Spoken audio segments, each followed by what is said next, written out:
Bismillah, Assalamualaikum warahmatullahi wabarakatuh.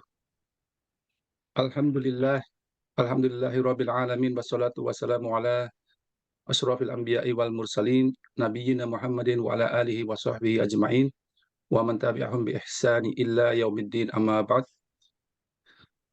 Hadirin jamaah kaum muslimin di mana saja berada dan khususnya jamaah Jerman mengaji yang insya Allah dirahmati Allah Ta'ala di pagi hari ini waktu Jerman dan juga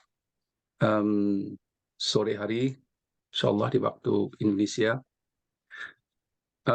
Pertama-tama kita panjatkan puji syukur kehadirat Allah Subhanahu wa Ta'ala yang melimpahkan rahmat dan karunia-Nya kepada kita semua sehingga kita masih bisa berkumpul di acara kajian online rutin bersama Ustadz kita Dr. Zainal Abidin LCMM. Dan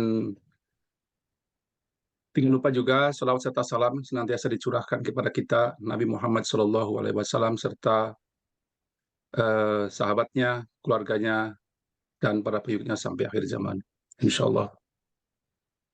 Alhamdulillah, ala kulli hal, kita bisa menghadirkan kembali Ustadz Dr. Zainal Abidin LCMM yang setelah dua pertemuan qadarullah beliau berhalangan, dan patut kita syukuri hari ini kita bisa menghadirkan kembali beliau yang akan membawakan dengan tema yang semula direncanakan, yaitu sikap qanaah solusi hidup berkecukupan. Apa kabar Ustaz? Alhamdulillah sehat. Alhamdulillah. Gimana teman-teman di sana? Cuacanya udah mulai apa ini? Cuaca apa ini? Sekarang itu kalau saya lihat di luar sudah mulai semi. Jadi tumbuh-tumbuhan sudah mulai rapat, daun-daunnya sudah mulai berkembang, dan yang tadinya kering kerontang gitu sekarang sudah mulai hijau. Bulan April kemarin sih musim punya bunga sakura gitu. Sekarang sudah mulai rontok sakuranya, jadi sekarang cuma hijau doang ya. Alhamdulillah. Masya Allah ya. Ini antum posisinya di mana ini antum? Ana sekarang di selatan bagian Jerman bagian selatan, Pak. Jadi agak ke arah Swiss. Ke arah Swiss yang ada Bodensee-nya itu, tapi ya daerah Stuttgart, sedikit ke arah Stuttgart. Kotanya namanya Reutlingen, mungkin nggak begitu kenal ya, tapi daerah situ ya. Saya udah lupa semua, baru tahun 2004 soalnya. Oh, Anda kesini udah 2004? Iya, 2004 diundang KBRI. Jerman? Iya. Masya Allah. Di Berlin berarti, Pak? Di Berlin, ya Berlin. Masya Allah, tapi ya. Ke Hamburg juga sekalian kan ketika itu. Betul. Ketemu para pembuat pesawat ketika itu banyak sekali. Masya Allah. Ini ya, krunya Airbus gitu ya kali ya, mungkin ya, Indonesia ya. Ya, betul. Betul, orang-orang Indonesia. Ya, kalau Berlin, Hamburg itu kota besar sekali, Pak. Jadi kalau tempat tinggal saya di sini ini desa, jadi sangat jauh sekali ya. Sepi. Kenapa antum desanya kenapa? Tinggal di desa lebih sepi, Pak. Lebih tenang, lebih Saya dulu apa? pernah ke tempat itu yang kerajaan yang rajanya suka berburu, itu apa namanya? Waduh, banyak sekali. Raja, kaisar ya, mungkin atau raja yang. Iya, suka berburu, rusak di sana. Terus ya ke sana saya. Wilhelm kali. Yang kemudian meninggalnya di Bodensee itu bukan mungkin ya? Iya, betul. Ya, itu yang membangun istana Neuschwanstein di Bavaria itu mungkin ya. Iya, benar. Wallahu alam. Oh ya, Ya. ya. Dari kami cuma 2 jam mungkin ya naik mobil ya dari ke situ. Baik. Baiklah Ustaz. Ya, Ya, untuk menyimak lebih lanjut, marilah kita bersama eh, eh, menyimak atau mendengarkan pembahasan dari beliau yang insya Allah akan segera dimulai. Seperti biasanya setelah kajian, insya Allah akan diadakan serial tanya jawab, sesi tanya jawab, dan uh, sebelum kajian dimulai, izinkan saya mengingatkan juga agar mematikan fitur video dan mute mikrofon sehingga acara berlangsung dengan tertib. Nah, dan dianjurkan juga untuk berusaha untuk mencatatnya ilmu-ilmu yang bermanfaat ini. Kita senantiasa berdoa kepada Allah Subhanahu Wa Taala, semoga ilmu menjadi barokah dan bermanfaat secara dan menjaga niat kita dalam keikhlasan. Baiklah Ustadz dan jamaah rahimani warahmatullah, untuk mempersingkat waktu, marilah kita mulai saja dengan kajian ini. Uh, Persilahkan kepada Ustadz Dr. Zainal Abidin LCMA, waktu dan persilahkan tafadol ya. Syukur ya Ustadz. baik. Assalamualaikum warahmatullahi wabarakatuh. Waalaikumsalam Innal warahmatullahi hamdalillah nahmaduhu wa nasta'inuhu wa nastaghfiruhu wa nastahdihi wa na'udzu billahi min shururi anfusina wa sayyiati a'malina. Man yahdihillahu fala mudilla lahu wa man yudlil fala hadiya lahu. Asyhadu an la ilaha illallah wahdahu la syarika lahu wa anna Muhammadan abduhu wa rasuluh. قال الله عز وجل يا أيها الناس اتقوا ربكم الذي خلقكم من نفس واحدة وخلق منها زوجها وبث منهما رجالا كثيرا ونساء واتقوا الله الذي تساءلون به والأرحام إن الله كان عليكم رقيبا. وقال تبارك وتعالى يا أيها الذين آمنوا اتقوا الله حق تقاته ولا تموتن إلا وأنتم مسلمون.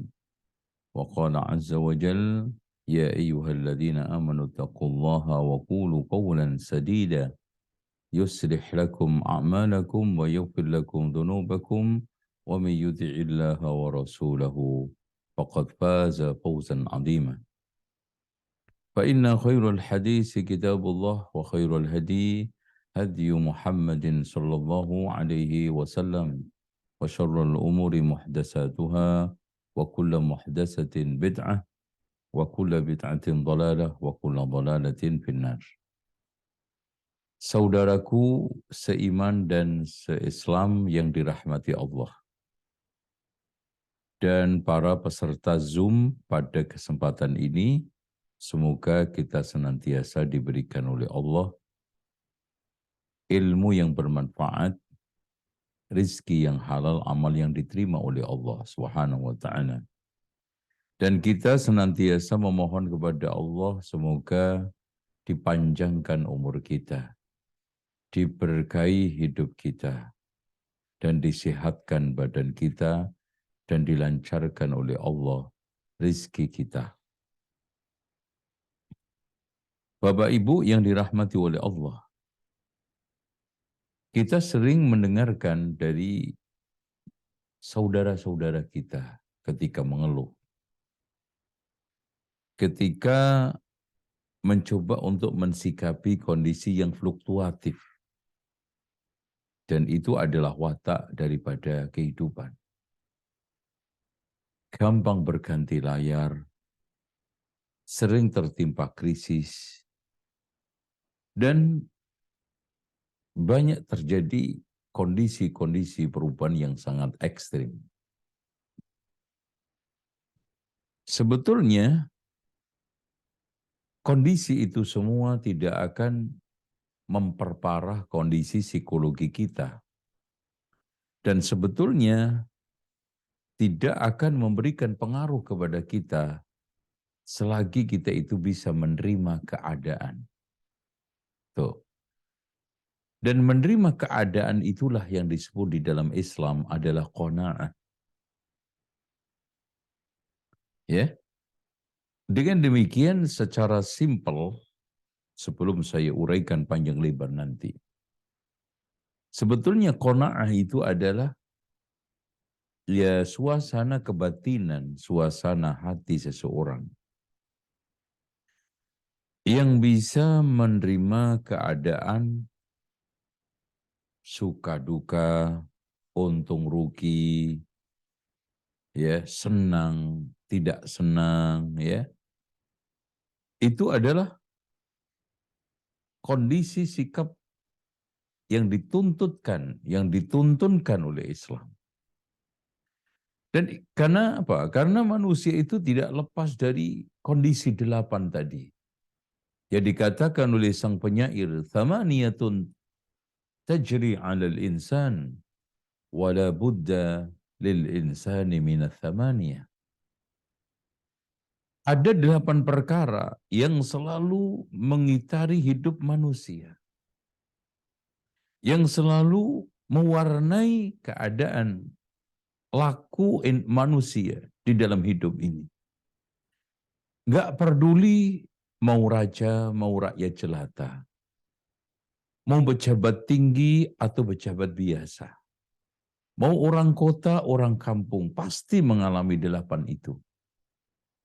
Yang pertama, istima'un wa furqatun, ada pertemuan, ada perpisahan. Dan Masya Allah kadang-kadang, bukan kadang-kadang, kita sering ketemu orang sampai hari ini tidak ketemu lagi. Bahkan kita tidak mendapatkan kabar berita. Padahal itu masih di dunia. Apakah kita nanti setelah dipisah oleh kematian? Ya, istima'un wa furqatun wa sururun wa husnun. Yang 3, 4 adalah ada masa gembira, ada masa sedih. Ya, pada saat-saat kita itu bergembira, bersukaria, gelak tawa menghiasi hidup kita, tetapi ada kadang kita itu kesedihan, bahkan bertahun-tahun menekan hidup kita. Makanya kuncinya adalah sabar dan menerima keadaan. Sabar menerima keadaan. Itu aja. Makanya betul kata para ulama di dalam buku saya ini, bisa dilihat ya, kata Abu Hazm, siapa yang mempunyai 3 sifat, maka akan menjadi sempurna akalnya. Masya Allah. Betul. Yang pertama, orang yang mengenali dirinya. Itu. Udahlah, kalau kita itu mengenali siapa saya. Dari asal-usulnya air mani. Di dalam diri kita itu penuh dengan kotoran. Patutkah kita itu sombong? Kemudian kita juga kalau lihat status dunianya juga hanya seorang ibu rumah tangga, hanya seorang biasa-biasa saja. Kenapa kita itu harus menggunakan fasilitas artis? Itu kan? Kemudian yang keduanya adalah orang yang mampu menjaga lisannya. Masya Allah. Dan yang ketiga, orang yang bersikap qanaah. Nah ini kok qanaah. Makanya sering saya definisikan qanaah itu simple. Terima apa adanya, yang penting halal meskipun 15 miliar. Nah kan gitu. Yang penting halal. Jadi tidak benar qanaah itu kesannya miskin, qanaah itu tidak berdaya, qanaah itu hidup dengan kondisi penuh dengan ketelantaran, tidak. Baik. Kemudian yang ke-5, 6 adalah usrun wa yusrun, ada masa sulit, ada masa mudah. Yaitu kehidupan. Tapi ketahuilah, kata Rasulullah sallallahu, kata Allah dulu ya, inna ma'al usri yusra.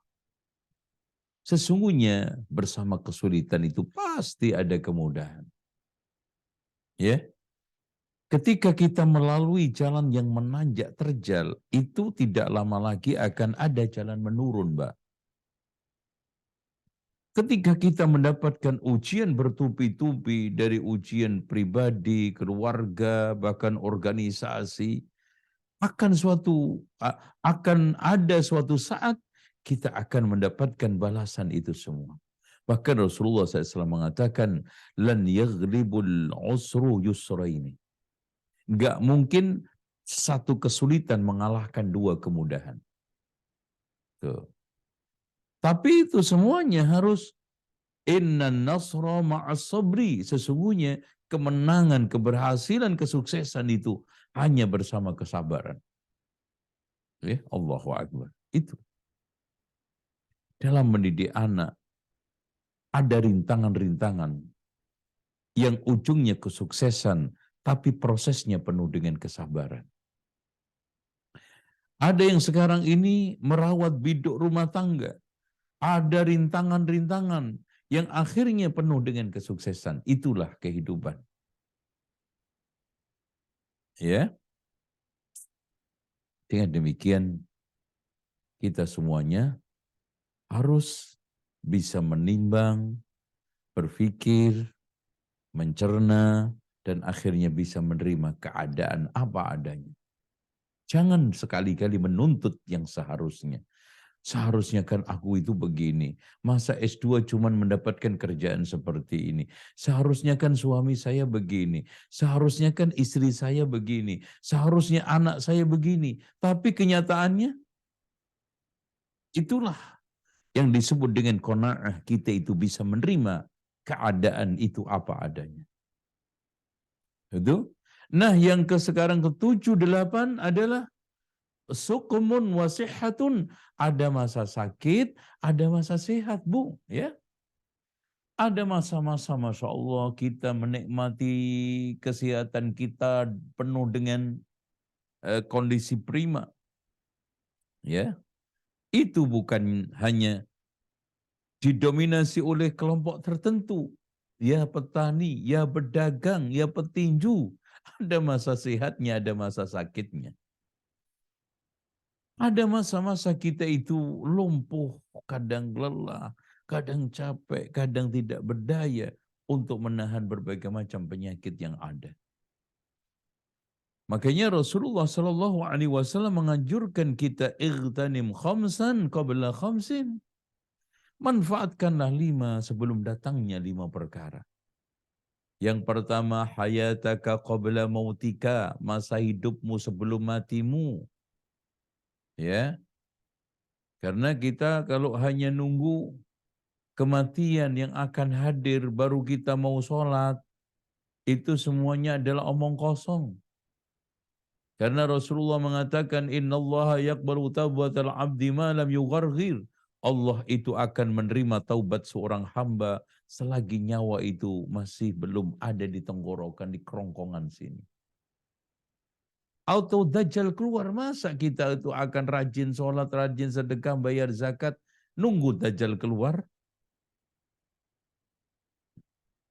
Atau kiamat datang, wasa'atu adha wa amar, ya, kiamat itu lebih pedih, lebih perih, dan lebih mengejutkan. Nasallallahu al-afiyah.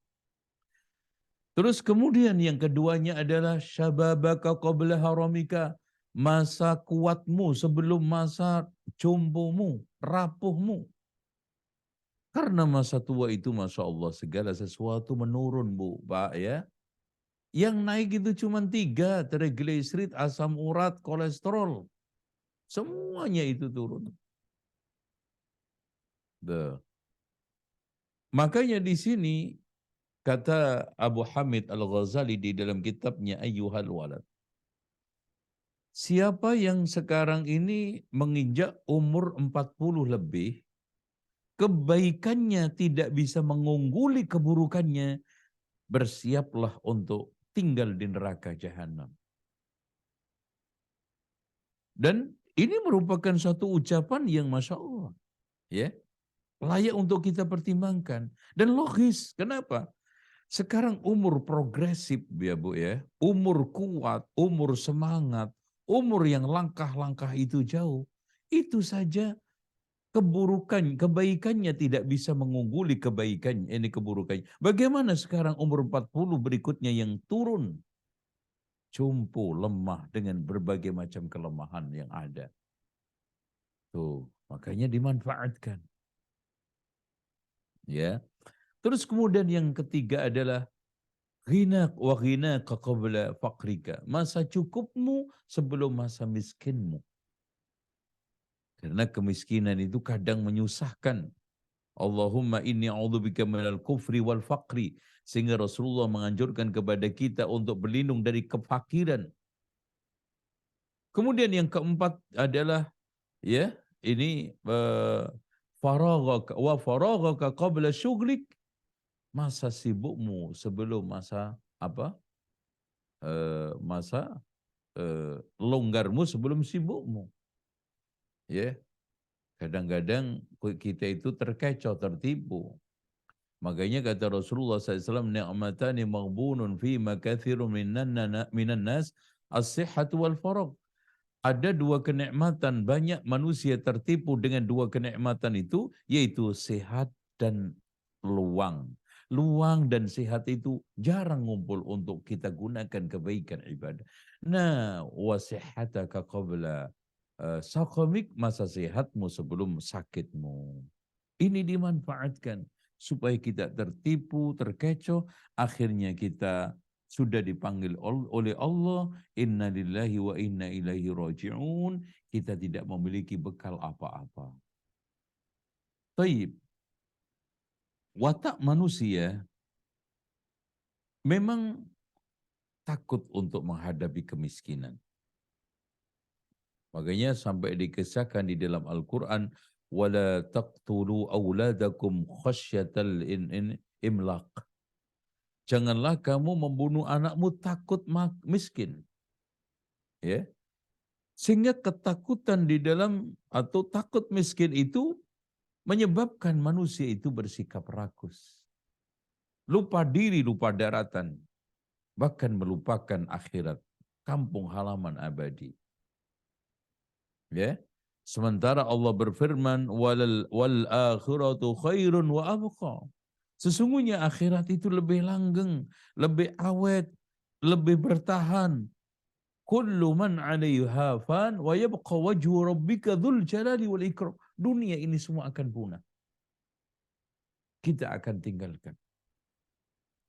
Makanya kata Umar bin Abdul Aziz, ibu-ibu sekalian, sesungguhnya Adam itu turun ke dunia hanya menjalani ujian.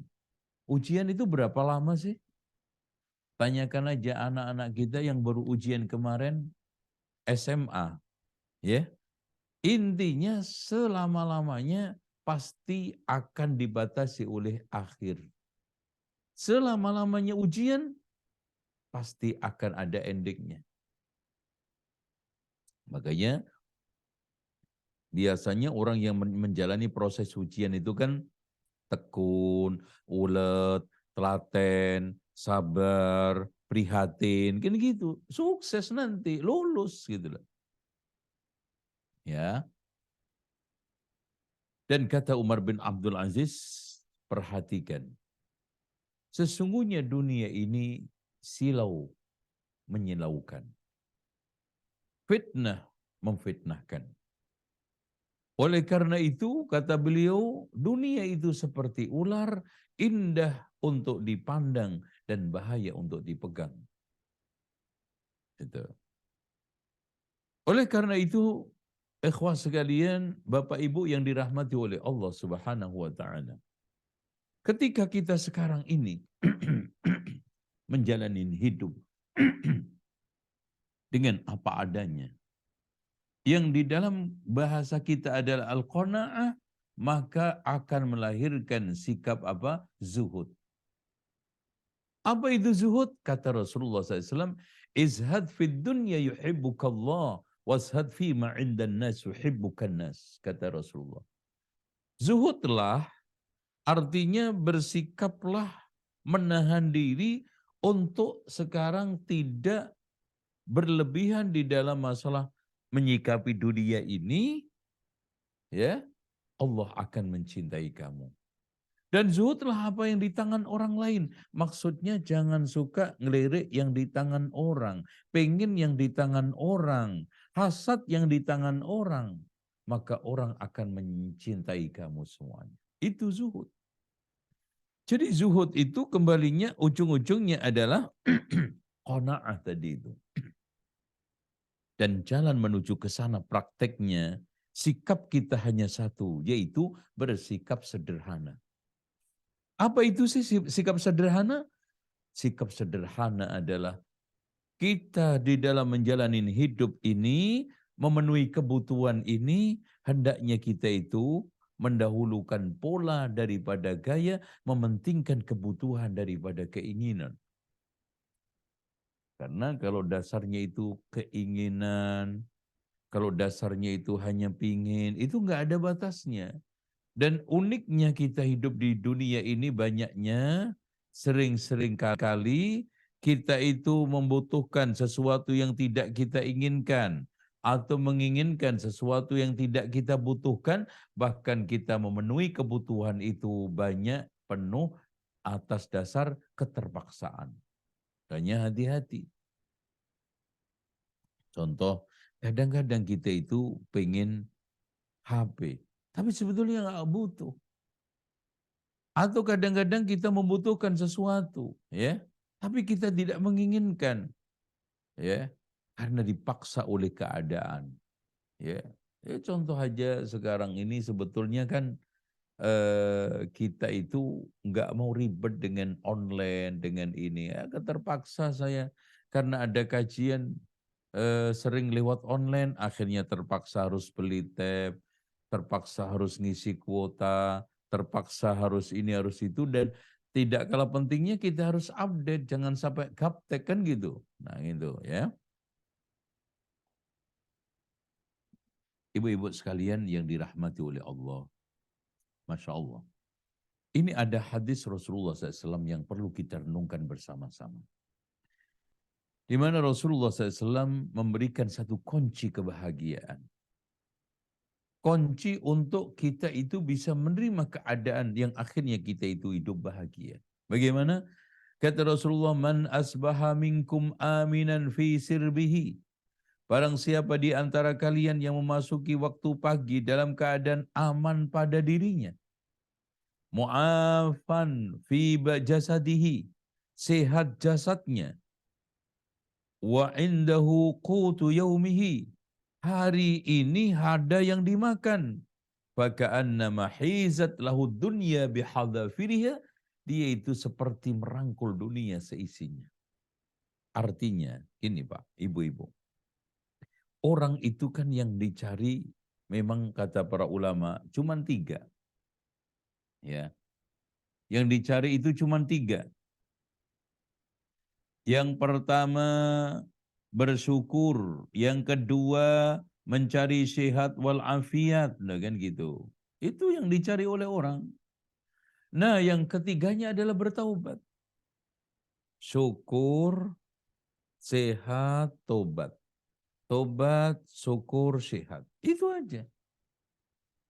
Jadi bagaimana apapun keadaan hari-hari kita, kalau memang kita itu bisa menghiasi dengan syukur, Masya Allah. Apa yang sekarang ini menjadi beban hidup, apa yang menjadi masalah hidup. Istri kita syukuri, suami kita syukuri, pekerjaan kita syukuri, keadaan anak-anak berbagai macam kekurangannya kita syukuri. Bahkan pemasukan ekonomi yang ada kita syukuri. Sekarang masalahnya di mana? Terus kemudian badan kita sehat. Nah, mulut kita tidak lepas daripada zikir kepada Allah, istighfar kepada Allah, sudah. Masya Allah. Makanya betul kata Syekh Muhammad Ibnu Abdul Wahab, siapa yang sekarang ini melakukan 3 perkara, maka dia telah memiliki prinsip-prinsip kebahagiaan. Ketika mendapatkan nikmat, syukur. Ketika sekarang mendapatkan musibah, sabar. Ketika melakukan dosa, istighfar. Ini aja udah lakukan tiap hari. Kalau ada nikmat, syukur. Alhamdulillah ya Allah. Sekecil apapun, fabi ayyi ala'i rabbikuma tukadziban. Sekecil apapun. Untuk apa? Nikmat melimpah, Masya Allah. Uang umpamanya miliaran, hanya di tangan orang lain yang kita itu ngiler, memandang, melihat, pengin. Dengan sekarang uang 10.000 di tangan kita, rupiah ya, bukan euro ya. Kalau euro Masya Allah. Kan gitu. Semua. Ini kondisi. Makanya dikatakan oleh Rasulullah, siapa yang sekarang ini aman hidupnya, sehat badannya, besok aja ada yang dimakan. Nggak usah nanti 5 hari, apalagi 5 bulan. Faka'annama hizad dunya bihatafiriha. Seakan kita itu tenangnya merangkul dunia seisinya. Tapi sebaliknya kadang-kadang orang itu kepikiran banget. Ya, nanti tentang masa depan rumah tangganya, anak-anaknya. Ada subhanallah, ada orang tua anaknya baru masuk TK yang dipikirin nanti masuk perguruan tinggi UI UGM lagi. Loh, apa enggak berondol itu, cepat botak itu kan, cepat ubanan ya. Itu harusnya kita itu bersikap bersahaja. Bagaimana kita itu bisa menerima keadaan ya. Sehingga kondisi-kondisi yang ada fluktuatif, gampang berganti layar, yang kadang-kadang ekstrim, itu bisa kita sikapi. Ya, supaya kita tidak stres, tidak tertekan, kemudian akhirnya diporsir, dan itu adalah pusat orang itu cepat tua, dan cepat bokek, cepat elek, cepat tuwek. Nah itu makanya jangan diporsir, jangan tertekan, jangan stres. 3 kunci hidup yang bila kita miliki, insya Allah kita akan mendapatkan berbagai macam kebaikan, sehat, zahir, batin, insya Allah. Nah ibu-ibu sekalian, bapak-bapak sekalian yang dirahmati oleh Allah. Sebetulnya, kalau kita itu mau menghitung nikmat, maka kita akan lebih fresh di dalam hidup ini. Cuman kadang-kadang kita itu menutupi, melalaikan nikmat, dan yang kita ingat itu enggak enaknya, yang kita ingat itu yang sekarang negatif, yang kita ingat itu suasana-suasana yang menyedihkan, menyesakkan batin. Padahal nikmat kanan kiri ada. Permasalahan dimudahkan oleh Allah di dalam berbagai macam sisi. Cuma orang seakan-akan mengalami kiamat sughra. Yang dipikirin itu hanyalah yang sekarang kesulitan yang dihadapin satu itu. Tanpa mengingat kemudahan-kemudahan yang diberikan oleh Allah. Tidak mencoba untuk mengingat kenikmatan-kenikmatan yang diberikan oleh Allah. Yang jantung kita sehat, yang paru kita sehat, yang mata kita normal, yang kaki kita normal.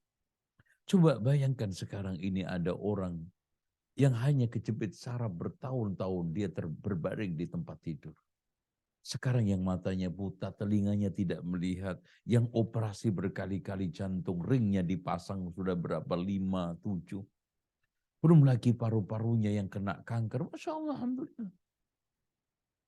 Nah, oleh karena itu kunci kita untuk mendapatkan kebahagiaan, ketika kita mendapatkan satu kesedihan, satu kesulitan, ingatlah 1000 kemudahan yang telah diberikan oleh Allah. 1000 kebahagiaan yang telah diberikan oleh Allah kepada kita. Makanya betul. Kata Imam Ibnu Qayyim, Bapak Ibu sekalian. Nikmat itu ada 3 macam. Nikmat yang telah berhasil diraih dan dirasakan oleh seorang hamba. Ya, dan ini sedikit. Kita sedikit sekali mengakui bahwa kita bisa mengikuti Zoom ini karena nikmat Allah yang Allah berikan kepadaku berupa telinga dan pandangan mata yang sehat. Allah kasih pikiran saya sehat sehingga untuk bisa mencerna, memahami. Masya Allah. Ya. Dan sampai Bapak Ibu sekalian, maaf, Ibu sekarang ketika berada di Jerman, itu kan suatu proses yang tidak semua bisa melalui. Kan kenikmatan. Tapi itulah, Semua itu hambar, semua itu biasa-biasa saja setelah kita jalanin. Kita biasa aja kok, nggak merasa ada apa-apa ketika saya bisa tinggal di Jerman. Biasa-biasa saja kok ketika saya sekarang sudah bisa mendapatkan kerjaan yang mapan. Semua biasa saja. Kenapa? Karena kita kurang bisa menghadirkan rasa syukur itu, rasa syukur, bukan kenikmatan itu. Subhanallah ibu-ibu, kurma satu itu biasa aja. Tapi ketika kita rasakan, kita syukuri, kita makan ketika saat kita buka puasa, Masya Allah. Kurma yang 1-2 butir ini menjadi nikmat buat kita semua. Begitulah. Ya. Bagaimana kita itu rajin-rajin menghadirkan rasa syukur kita kepada Allah. Terus kemudian nikmat yang keduanya adalah nikmat yang sedang kita tunggu kehadirannya. Ada yang sekarang bujangan menunggu-nunggu nikmat ya pernikahan. Kapan saya bisa mendapatkan pasangan yang soleh-solehah. Yang sekarang sudah menikah lagi nunggu nikmat. Kapan saya akan bisa mendapatkan buah hati sebagai hiasan hidup, sebagai perekat kedua mempelai suami istri. Yang sekarang ini sudah memiliki anak, terus ada kenikmatan-kenikmatan yang ditunggu. Yang dulu nganggur, nunggu dapat kerjaan setelah kerja. Bagaimana terus bertambah dan terus bertambah, itu kan gitu. Dan yang ketiga, nikmat yang ada namun tidak banyak dirasakan oleh seorang hamba. Dan ini yang terbanyak Bapak Ibu sekalian. Betapa sekarang ini kita hidup Masya Allah bergelimang dengan kenikmatan. Ya, yang di dalam tubuh kita, yang di alam semesta. Makanya Allah mengatakan, wa fil ardi ayatul lil muqinin wa fi anfusikum afala tubsirun. Di muka bumi ini sebetulnya ada tanda-tanda kekuasaan Allah bagi orang yang mau yakin. Dan di dalam diri kalian itu, apakah kalian tidak memperhatikan? Coba, ketika kita melihat gunung, ketika melihat lautan, ketika kita melihat tumbuhan musim gugur, musim semi, terus kemudian macam-macam warna daun, kemudian bagaimana sekarang suasana alam yang kita sekarang ini diberikan oleh Allah cuma-cuma, ya. Kalau di kita ada Labuan Bajo, ada Raja Empat, ada di sana ya pantai-pantai dengan pasir putihnya di Lombok. Semuanya ini nikmat. Wa fil ardi ayatul lil muqinin. Ayat tanda kekuasaan Allah bagi orang yang yakin. Ya, wa fi kulli syai'in lahu ayatun tadullu ala annahu wahidun. Pokoknya kalau kita renungkan dengan seksama, seluruh yang ada ini menjadi tanda bahwa Allah itu satu yang patut untuk disembah. Nah, ketika sekarang kita memiliki keadaan seperti itu, makanya kita akan bisa melakukan ini. Ya. Yaitu apa? Mudah untuk melepas dunia. Melepas dunia yang paling berat adalah ketika kita sedang dalam keadaan kematian. Melepas dunia ketika kita bayar zakat. Melepas dunia ketika kita sedekah infak. Melepas dunia ketika kita harus membelanjakan di jalan Allah. Tetapi kalau kita merenungkan sabda Rasulullah berikut ini, alhaakumut takasur. Kalian akan dibuat lalai oleh sikap berbanyak-banyak, oleh sikap melampaui batas, oleh sikap bersaing. Qala yaqulu ibnu Adam, anak Adam rata-rata mengatakan mali, hartaku. Qala wa hallaka ya ibna Adam min malika illa ma akalta faqad afnaita. Bukankah wahai anak Adam, kamu tidak memiliki harta kecuali salah satu di antara 3. Yang kamu makan suatu ketika jadi kotoran. Au labista fa'ablaita, yang kamu pakai suatu ketika lecek dan rusak. Au tasaddaqta, yang kamu sedekahkan, faqad amdaita, jadi simpanan di akhirat. Pilih salah satunya. Itu harta kita yang sebenarnya. Itu harta yang benar-benar kita miliki, kita nikmati. Yang lainnya semu, Bapak Ibu sekalian. Saya punya rumah di Bekasi. Ibu sekalian, Bapak sekalian, tinggal di mana? Di Jerman. Ya. Sekarang apa yang kita rasakan? Paling dikirimin fotonya, paling dapat tagihan listriknya, ya. Belum lagi kabar berita katanya banjir dan yang lainnya. Tidak pernah kita rasakan sebagai orang yang punya rumah. Ini gitu. Apalagi tanah 20 hektar, ya. Dipakai lari-lari 20 hektar juga capek, kita gunakan setelah mati dikubur 20 hektar juga mubazir. Yang sebetulnya itu cuma 3, ibu-ibu, yang kita makan, kita rasakan kan. Tapi kan suatu ketika jadi kotoran. Yang kita pakai suatu ketika lecek rusak, bahkan jadi kumbal. Dan yang kita sedekahkan suatu ketika akan jadi simpanan. Dan bahkan kita nanti dihimpun oleh Allah di mahsyar. Yang panas terik panasnya, Masya Allah, na'udzubillah min dzalik.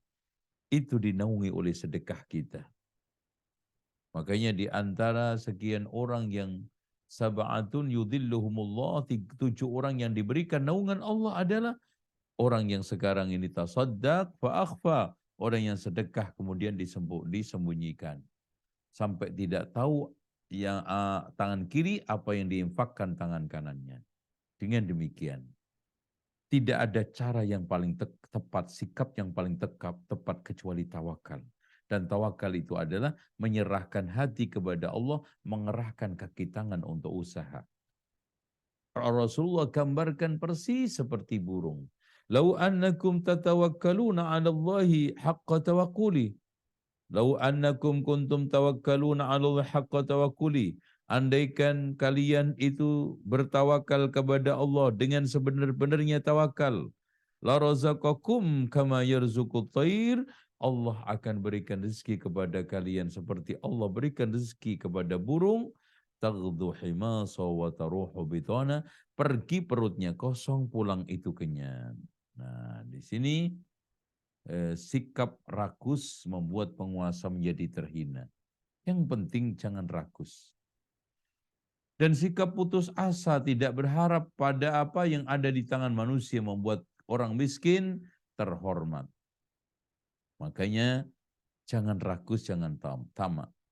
Sebagian ulama berkata, jika kamu bertanya kepada sifat rakus, andaikan sifat rakus itu bisa ngomong, ibu-ibu, siapa orang tuamu?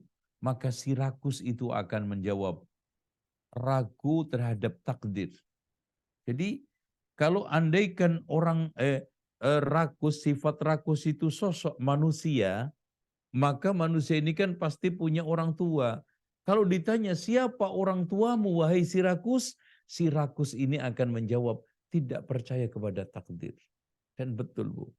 Orang rakus itu rata-rata keadaannya itu nggak percaya, nggak mau menerima keadaan, tidak bisa menerima kenyataan.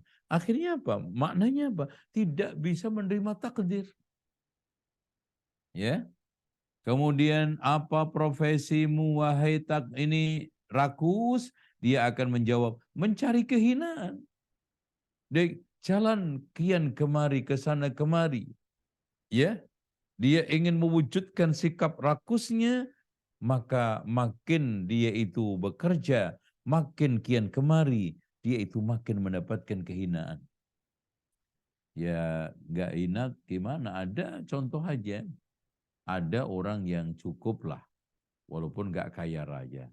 Ternyata ngaku-ngaku miskin ke kelurahan untuk supaya mendapatkan bantuan BLT. Loh kan terhina kan, karena rakus saja itu. Nah, terus kemudian, apa tujuan akhirmu? Maka si rakus akan menjawab, tertahannya harapan. Apa yang diharapkan itu enggak dapat.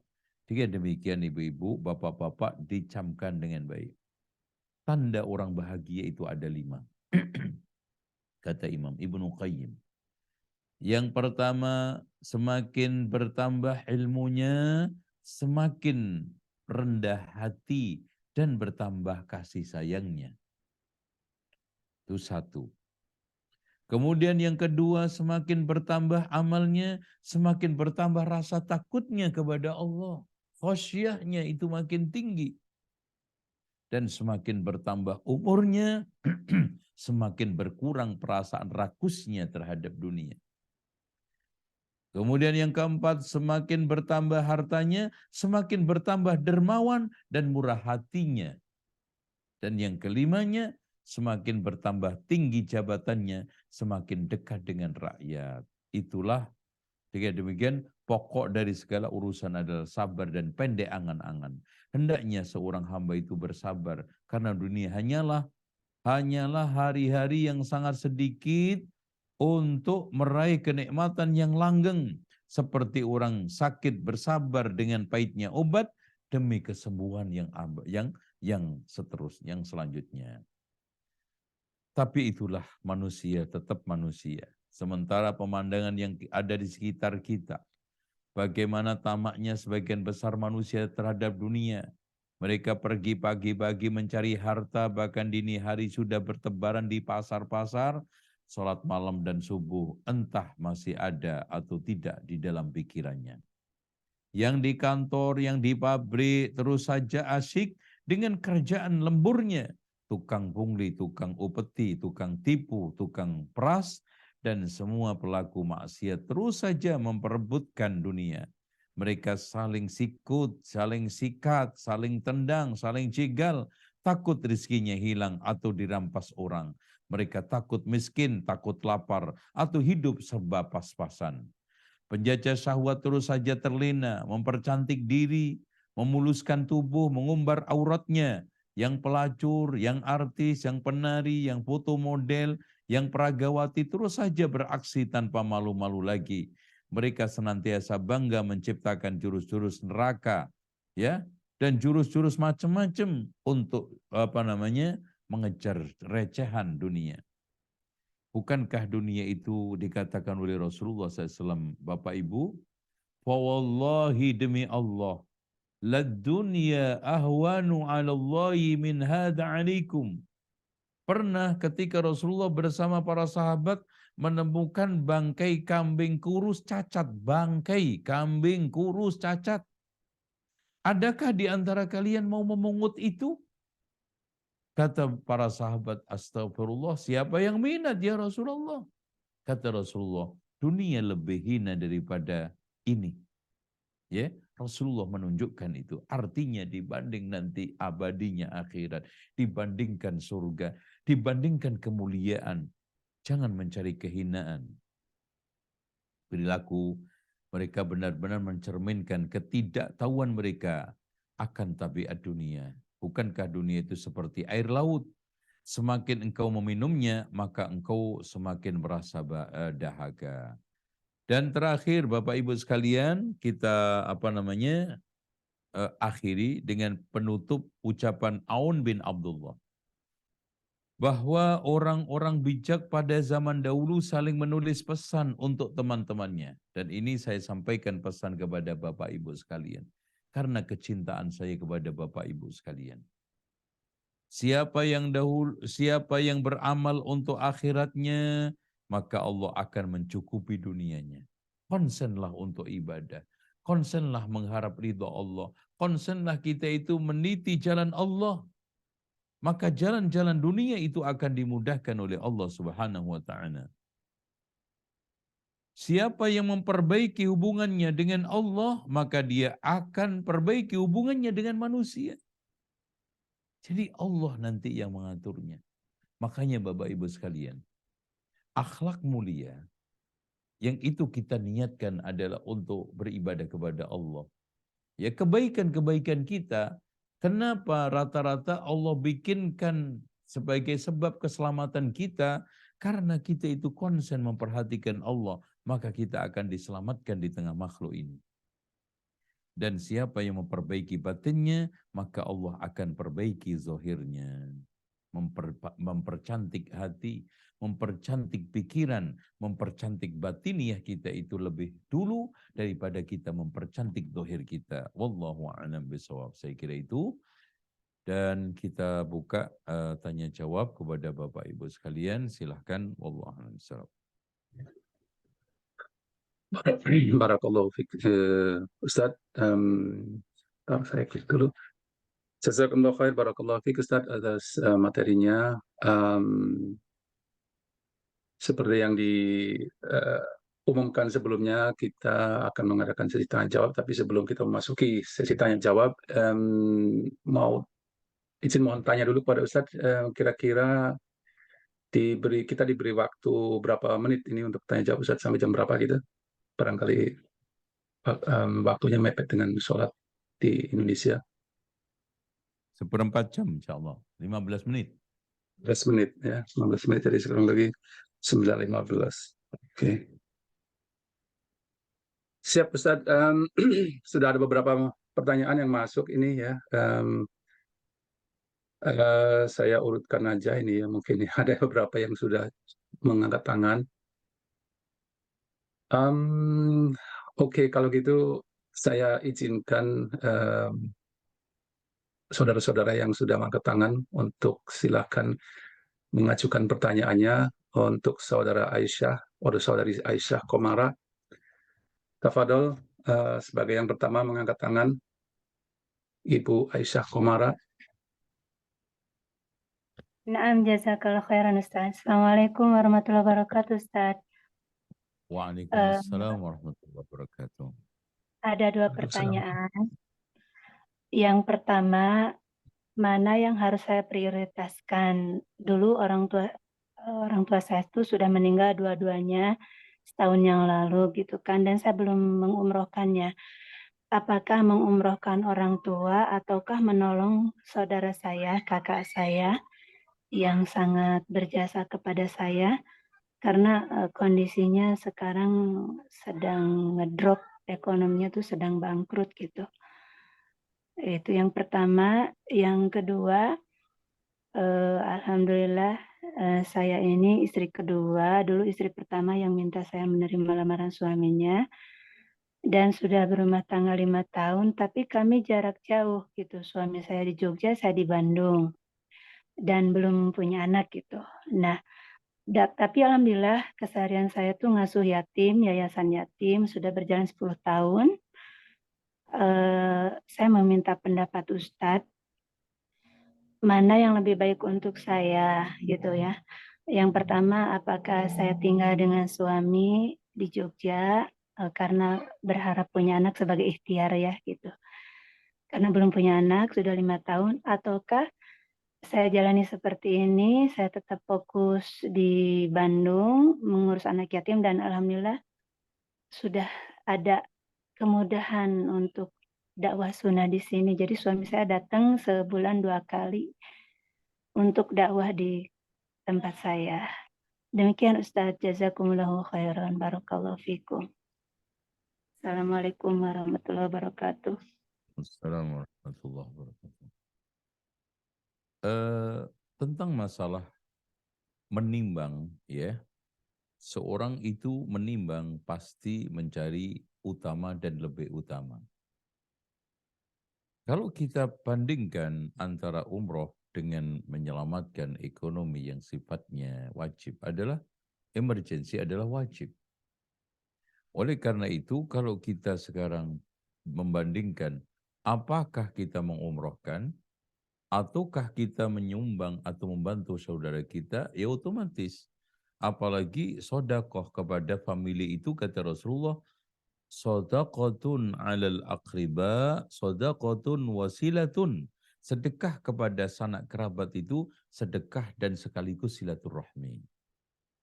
Tentang masalah itu, saya kira di sini harus ada kesepakatan-kesepakatan yang itu teknis sekali, karena intinya tujuan utama berumah tangga adalah kumpul. Tujuan berumah tangga utamanya adalah bersama-sama. Dari bahasa nikah saja, nikah itu secara bahasa itu Allah mengumpul. Dengan demikian, apalagi harapan punya anak, dan itu adalah tujuan pernikahan utama. Maka hendaknya sekarang ini dibicarakan dengan baik sehingga bisa kumpul bersama-sama. Itu ya. Wallahu a'lam bishawab. Jazakumullah khairan Ustaz. Ya. Iya. Barakallahu fikum. Pertanyaan berikutnya ini ada dari saudari Irin atau Ibu Irin. Monggo silahkan, Bu. Ya, terima kasih. Assalamualaikum warahmatullahi wabarakatuh. Waalaikumsalam. Bismillahirrahmanirrahim. Saya mau tanya, masih agak bingung. Jadi batasnya itu gimana Ustadz ya? Kan kita kan nggak boleh terlalu yang nggak boleh ibadah, terus tetap harus tengah-tengah kan. Sedangkan tapi kata Ustadz tadi dunia itu lebih hina daripada bangkai kambing kurus. Jadi apakah bagaimana kita bersikap? Apakah kita tuh sebenarnya boleh nggak punya impian duniawi? Terus ya gimana Ustadz, saya masih bingung bersikapnya gimana di tengah-tengah supaya qanaah tapi nggak terlalu cinta dunia tapi nggak terlalu ibadah. Terus itu gimana Ustadz ya, ada tipsnya gitu nggak? Terima kasih. Assalamualaikum. Cukup ya. Begini ya, tolong diperhatikan. Dunia itu seperti bangkai kambing kurus itu dibandingkan dengan akhirat. Artinya jangan sampai, ini pesannya Rasulullah gini loh Bu, jangan sampai kau korbankan akhirat yang begitu mahal mulia itu hanya karena recehan tadi gitu loh. Tapi kalau kita raih dunia itu malah untuk kemuliaan akhirat, untuk masuk surga, ya itulah yang diinginkan oleh Islam. Karena itu wasilah. Karena ni'mal malu soleh lirrajuli soleh, kata Rasulullah, sebaik-baik harta adalah di tangan oleh orang soleh. Nah, di sini juga harus kita luruskan. Ibadah itu ada ibadah mahdhah, ada yang ghairu mahdhah. Tapi di dalam kacamata Islam ya Bu ya, semua itu harus kita niatkan ibadah, itu loh maksudnya. Jadi tidak kita itu mencoba untuk memilah atau apalagi mengklaster bahwa ada di sono orang-orang yang khusus menekuni ibadah dari masjid ke masjid, ada yang cuman tinggalnya di pasar, tidak pernah kenal masjid, itu enggak. Maksudnya kita itu, kata Rasulullah dalam hadis qudsi kan gini, ya bena Adam, tafarraq li'ibadati amla'u sadraka ghinan wa asuddu faqraka.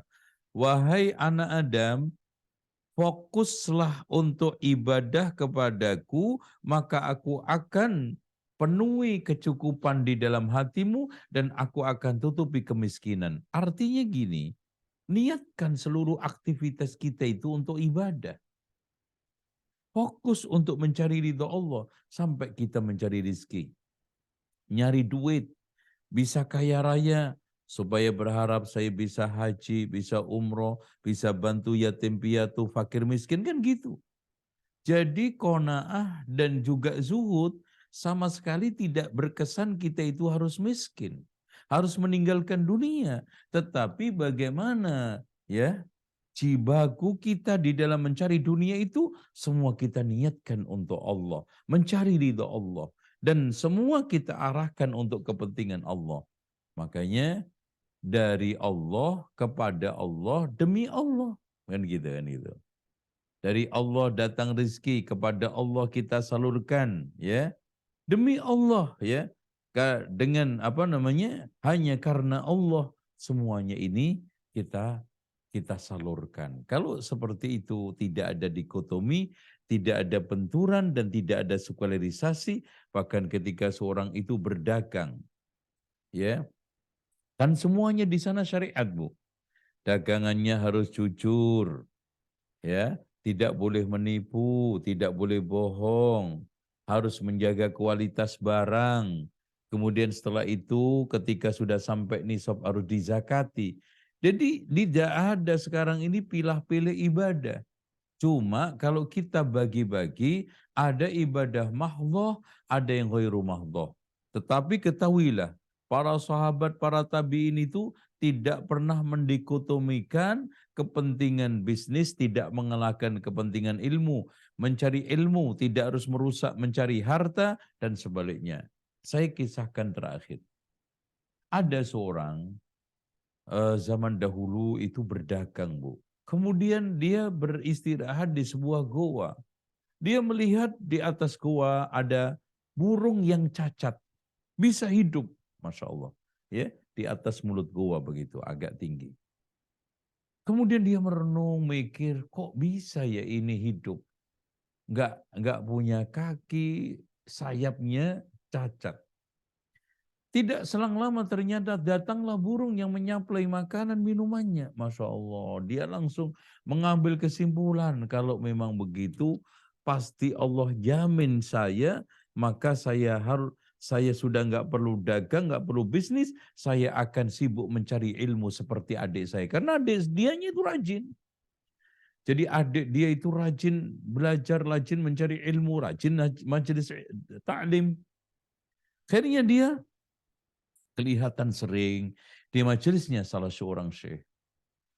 Terus kemudian akhirnya beberapa lama ditanya, "Loh, Fulan, kenapa kamu sekarang ini enggak saya melihat bisnis lagi, dagang lagi segigih zaman dahulu?"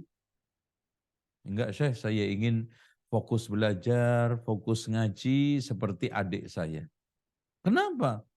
"Loh, Syekh, bukankah Allah itu menjamin hidup saya? Kenapa harus susah-susah dagang, bisnis?" Gini saya itu dapat peristiwa yang sangat mengejutkan saya. Itulah yang membuat saya akhirnya saya putuskan, saya hentikan bisnis saya semua. Akhirnya saya fokus mencari ilmu. Apa itu? Kata dia cerita tadi, ada burung cacat, sayapnya cacat, kakinya cacat. Hidup ternyata. Siapa? Ternyata Allah menjamin rezekinya dengan mendatangkan burung yang setiap harinya memberi makan minum. Syekhnya yang sangat bijak menjawab, "Fulan, kenapa kamu puas menjadi burung cacat? Kenapa kamu tidak puas menjadi burung yang sehat, yang menyaplai burung-burung yang cacat, yang sakit ini?" Akhirnya dia langsung lemes, melek lagi. Oh, betul juga ya Syekh. Akhirnya dia menjalani hidup normal lagi. Artinya, faida faraghta fansab, yang ngaji, ya dakwah, ya ibadah, ya sekarang kita itu mencari rizki, mencari ilmu, dan seterusnya. Wallahu a'lam bishawab. Oke. Satu lagi, Pak. Satu lagi. Satu lagi. Ya. Ini masih ada 5, 6. Satu lagi ya, mungkin yang Ana pilih yang agak beda dengan yang lainnya, soalnya beberapa pertanyaan agak mirip, jadi mungkin yang saya pilih begini, Ustaz. Bismillah. Ustaz mau nanya, jadi sehubungan dengan pesan Ustaz, kita berusaha memperbaiki hubungan dengan Allah, maka Allah memperbaiki hubungan sesama.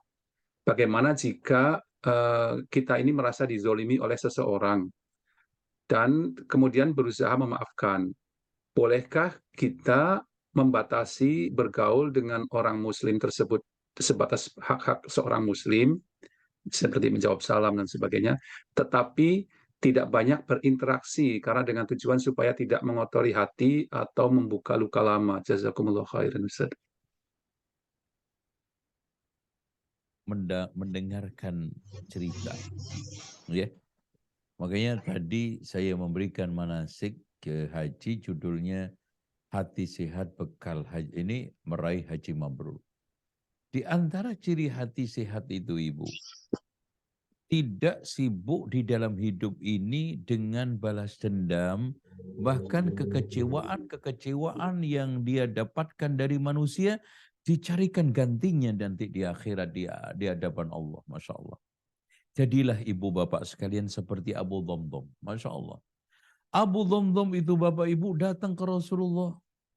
"Ya Rasulullah, saya miskin, tidak bisa melakukan banyak amal soleh. Ya Rasulullah, sejak sekarang ghibah yang saya terima, fitnah yang saya terima, namimah yang saya terima kepada diri saya halalkan untuk simpanan saya di akhirat nanti." Allahu Akbar. Subhanallah. Jadilah orang-orang yang sekarang ini disakiti saudara seperti Abu Dhamdham. Jadi fitnah yang dia dapat, ghibah, namimah yang dia dapat, dijadikan sebagai simpanan di akhirat. Saya halalkan semua, saya ikhlaskan semua untuk simpanan kebaikan saya di akhirat. Wah, kalau begini nggak ada orang stres, nggak ada orang pening, nggak ada orang sibuk dengan berbagai macam omongan orang.